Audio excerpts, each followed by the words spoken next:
Yep.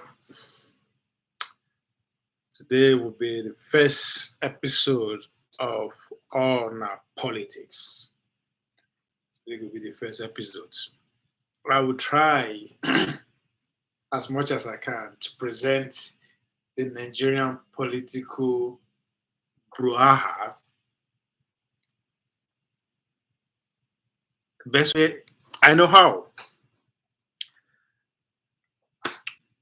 Ladies and gentlemen, now welcome to On Our Politics. On Our Politics is inspired by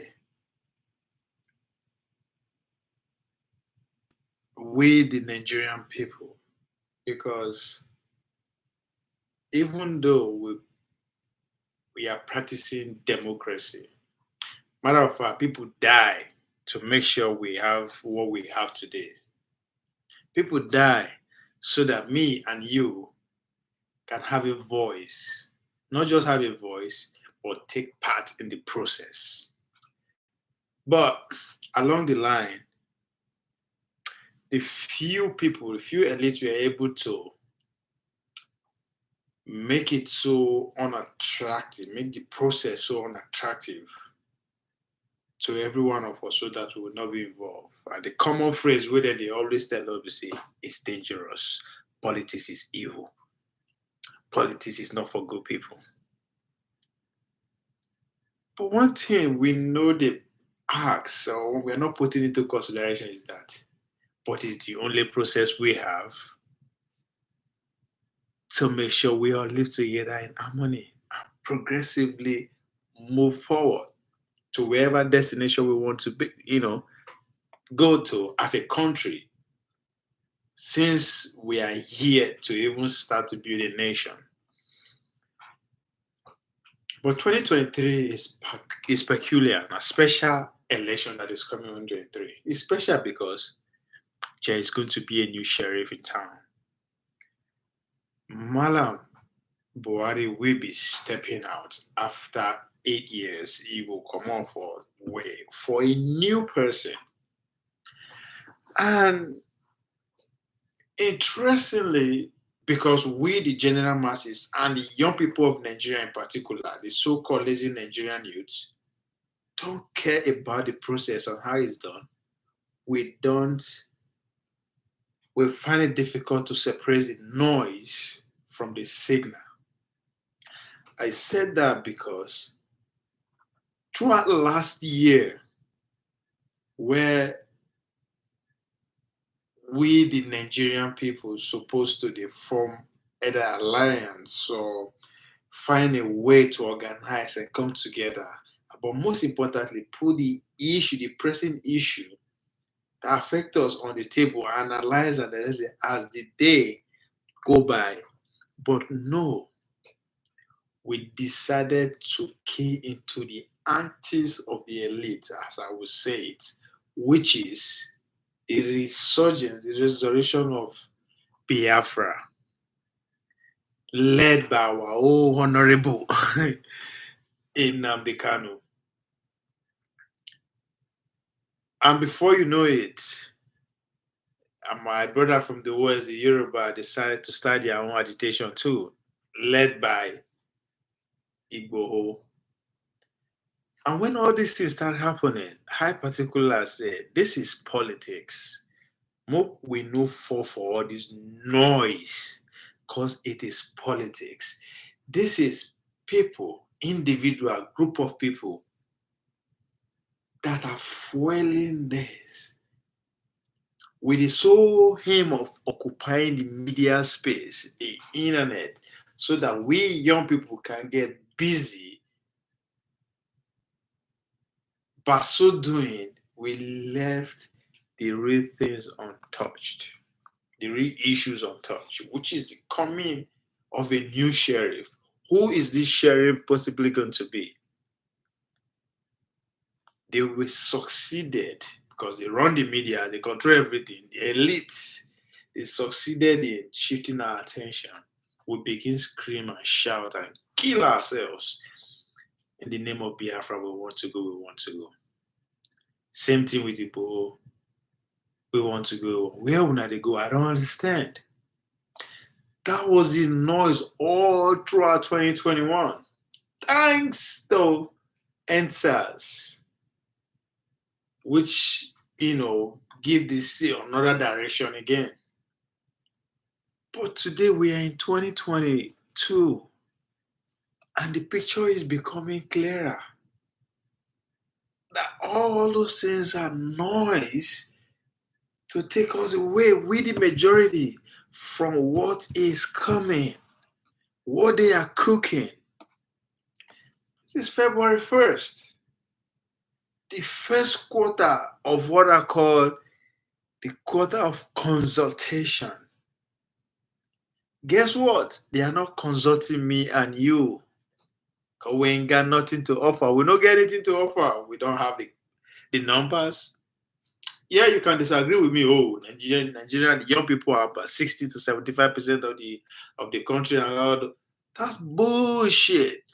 President Buhari tell us clearly about 3-4 years ago that the Nigerian youth are lazy, even though it did not specifically or categorically put it that way, but we interpret it to mean that way, and we are right. But what we get it wrong is that what he really meant by saying that is a call to action.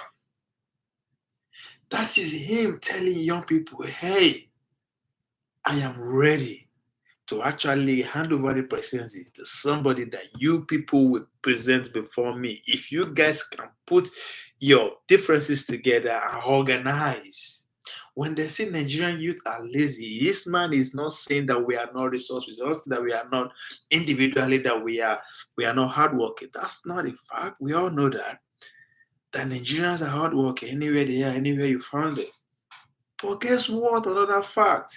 So are Ghanaian youths. So are Mexican youths. So are American youths. So are Chinese youths. So are German youth. These people are all special and hardworking in their own specific way. But what Buhari is asking from us is that collectively, what can we do with that our hardworkingness?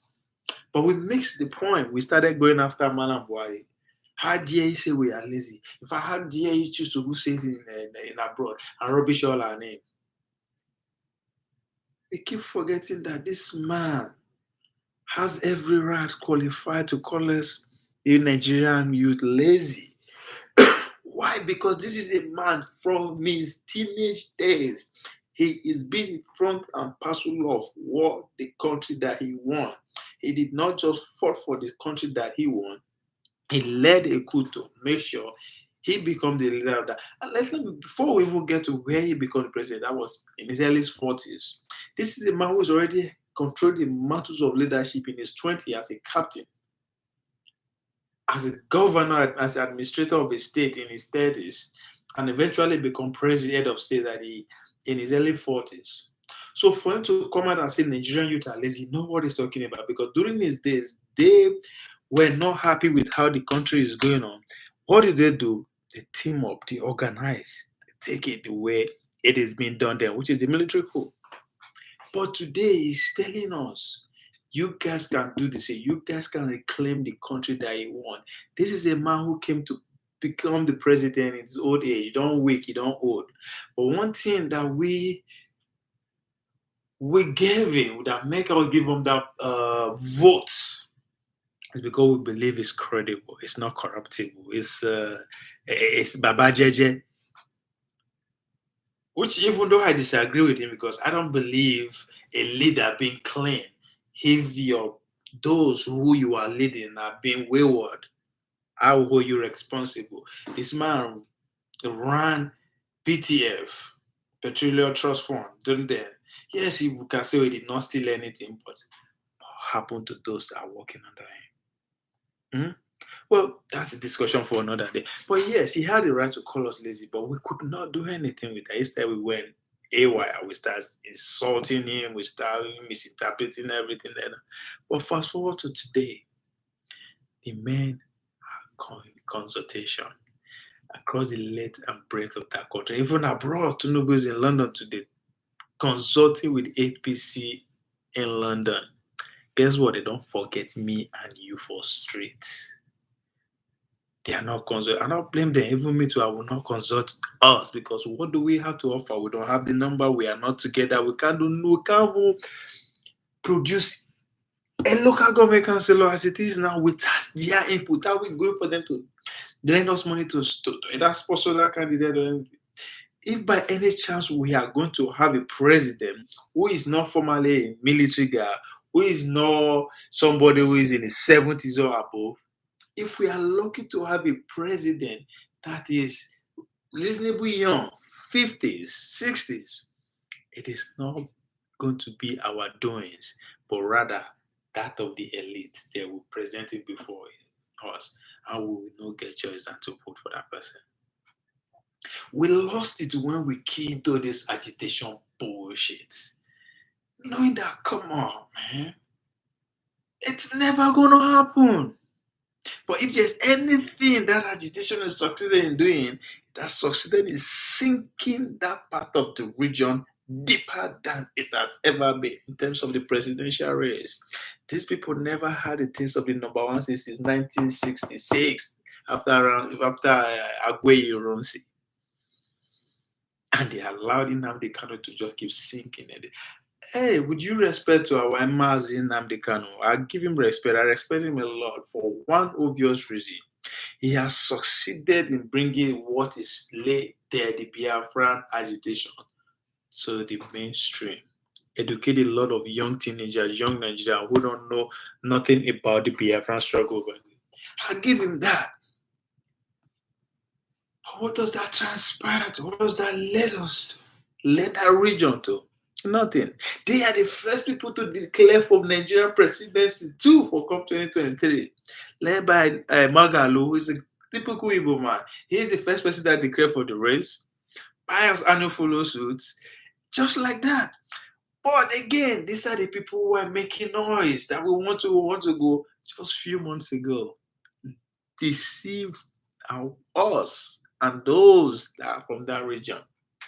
Another way, another antics that they pull that make us sell us the masses of Nigeria, in particular the southern space, is when the 17 clowns called 17 governor came out with their brochures. Yeah, the presidency must come to the south.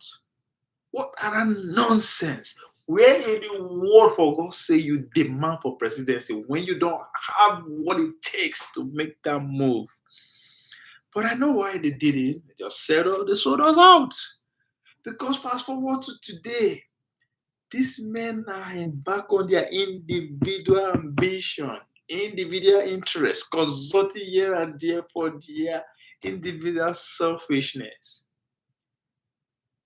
I expect them to face the Nigerian people and say, I demand the presidency from you guys. This is what we have done, this is what we are doing, this is where we need to go. Meet us here and we'll make sure we get the presidency that we want. Not sitting down one corner and say, presidency has to come to us. How? Who they demand? You don't demand for something like that. I mean, come on, man. Nigeria 200 million people. No matter how you see the Aboki, how delusional you, how stupid and how dedicated you think the Aboki man is, they are in charge from day one. If you don't see that, you can't respect that. If you don't respect that, you ain't get nothing. They sold these southern people out. Today, Wike is scheming to become vice president to Tambawa. My brother from Delta Zelkowa is patiently waiting for the call to come from the north for as a vice president to any of those. See why I said we were sold? On that note, I would like to pause it a little bit. We'll continue again from there. How I believe that the Nigerian masses were sold by the 17 clans and ultimately by the elite for their own selfish interests. Of course, it's going to be hard for us to see now, but as time goes on, you will know that even the presidency is not going to leave the north. I am in support of that. You will find out that as time goes on that the presidency is not going to live within the age bracket of 70s and 60s we are lucky, we see 60, but it is going to be 70 people that will rule this country. And there's nothing we can do about it. We will always, at the end of the day, we'll go there and say, we'll chop their money. But you vote, they will produce the presidency. So, my people, we should try as much as we can to pay attention to the signals, not the noise. But above all, there's no way out of any predicament you think we are in today if it's not through politics. And the only way we can get that squared out is by participation. Join the race, join the team, form your own. However you want to do it, we have to organize. We have to join the process. Join the process so that these so-called old men will not be playing with our intelligence every opportunity they get. On that note, I say, see you on